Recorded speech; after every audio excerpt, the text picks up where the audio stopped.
गाया गया है, जिसकी महिमा गाई गई है, उस वो तो मैं वाणी से ही बोल देता हूँ, मुंह से कह देता हूँ, लिखने की जरूरत नहीं है। पहले के जमाने में लिखने की परिपाटी नहीं थी। वेदों के संबंध में बात आती है कि श्रुति, उसका नाम है, वेद का एक नाम है श्रुति, सुना गया। गुरु शिष्य को सुनाते, शिष्य फिर अगले शिष्य को सुनाते, इस प्रकार मंत्रों को कंठ करते और आगे उसको बढ़ाते जाते थे, इसलिए श्रुति कहते थे। ये भी आप लोग सुने होंगे कि महाभारत वेद व्यास कहते गए और गणेश लिखते गए। आज भी स्थिति है, जजमेंट दे देता है, वहाँ बैठा स्टोनो या वहाँ बैठा कलर को उसको लिख देता है, लेकिन जो लिखता है वो बात उनकी नहीं कही जाती है, जो कहता है ना वाणी उन्हीं की होती है। ऐसे ही सदगुरु कबीर बोलते चले गए, पास में रहने वाले संतजन उनकी वाणियों को लिखते चले गए, संग्रह हुआ, बीजक नाम हुआ, भजन हुआ और उनकी साखियाँ संग्रहित की गई। और आज सदगुरु कबीर को जानने के लिए उनकी वाणियाँ हैं, उनके आधार पर हम उनके विचारों को जानते हैं, उनके जीवन को जानते हैं।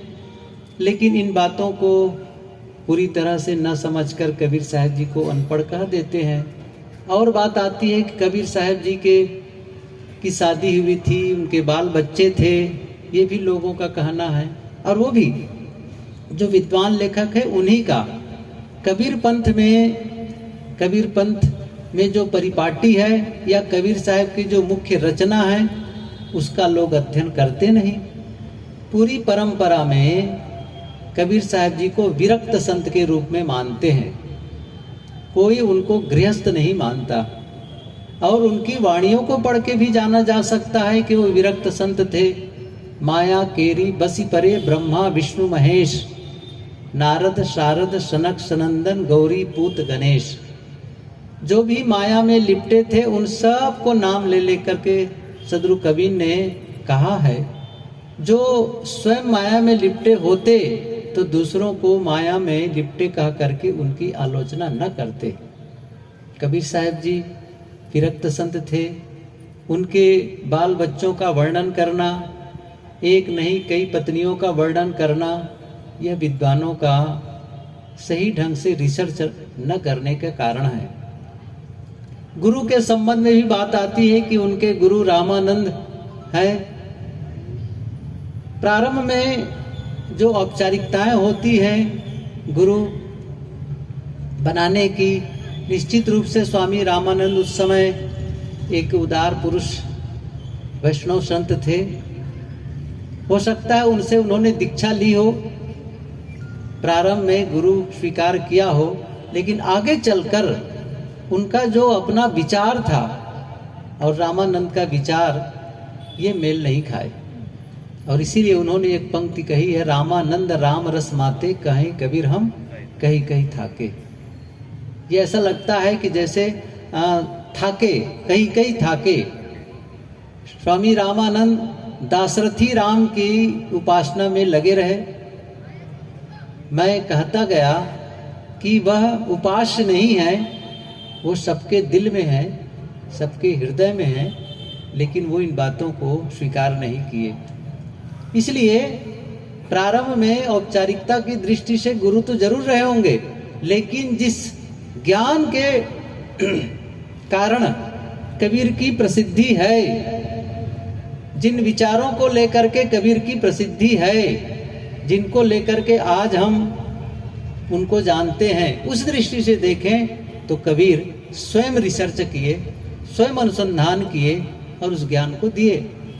आप उनकी वाणियों को पढ़ के जान सकते हैं। वैष्णव संतों के पास उनका मिलना होता था या वैष्णव संत उनके पास आते थे।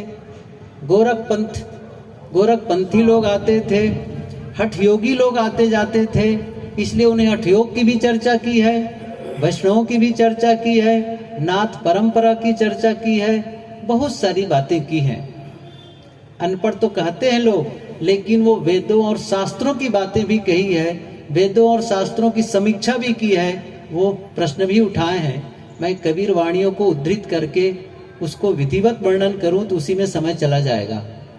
मैं तो संकेत कह रहा हूं, आप उनकी वाणियों को पढ़ेंगे, जानेंगे, तब समझ जाएंगे। मैं एक एक वाणी को यहाँ उद्धृत करूं, बताऊं कि कैसे उन्होंने प्रश्न किया है, तो फिर बहुत विस्तार हो जाएगा। जैसे उन्होंने कहा, तत्त्वमसि इनके उपदेशा, ये उपनिषद कहे संदेशा।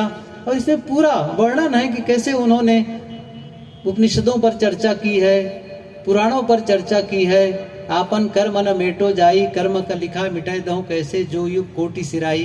गुरु वशिष्ठ मिली लगन सुधायो, सूर्य मंत्र एक दीना, जो सीता रघुनाथ विवाही, पल एक संचने कीन्हा।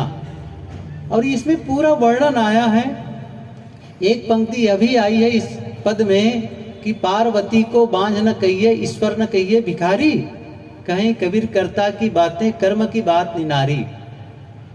राम का उदाहरण देते हैं, उनकी विवाह जब हुआ तो वशिष्ठ, स्वामी विश्वामित्र और शतानंद तीनों मिलकर के उनका लगन सोधे थे, तय किए थे, लेकिन शादी होती है, न राम सुख से रहे न सीता सुख से रह पाई। इसलिए वो कर्म का फल वो पा रहे थे। और कृष्ण के बारे में बात आती है कि वो तो बहुत बड़े 16 कला से युक्त थे, लेकिन जब वो शिशुपाल की भुजा उखाड़ दिए तो जगन्नाथ में आज भी कहते हैं कि वो डूले बैठे हैं। मैं तो अभी पिछले महीना फरवरी में फिर से जगन्नाथ के मंदिर में जाने का अवसर मिला। पहले जब गया था 30 साल पहले तो बहुत नज़दीक से जाने देखने का अवसर होता था, अब तो इतनी भीड़, मैं क्या बताऊं। यहाँ से वो जो मकान दिख रहा है उतनी दूर तक के, दूर में रहो तभी वहीं से देख लो, जाने को इतनी भीड़ होती है, लेकिन है तो वही यहाँ तक कटी हुई है। और उसको कहते हैं कि वो हाथ नहीं है वहाँ। बहरहाल ये भी वर्णन करना नहीं है ज़्यादा। पार्वती के संबंध में आती है कि पार्वती के 2 पुत्र थे। साहब कहते नहीं, उनके पुत्र थे ही नहीं, वो बंध्या थी, कोख नहीं खुला। स्वामी कार्तिकेय और गणेश उनके पुत्र नहीं थे, उनके गर्भ से पैदा नहीं हुए थे। आप पुराणों में पढ़ के देख सकते हैं, ब्रह्मवैवर्त पुराण में उसका विस्तार से वर्णन है। मैं ये कह रहा था कि कबीर साहब जी यदि अनपढ़ होते तो इन शास्त्रों की बातें कैसे कहते, उनकी समीक्षा कैसे करते। इसलिए वे शास्त्रों की बातें या तो उनको कोई पंडित रह करके बताते रहे होंगे, समझते रहे, फिर समीक्षा करते रहे, या फिर वो काम भरे के पढ़ लेते थे। बहरहाल उन्होंने पढ़ाई की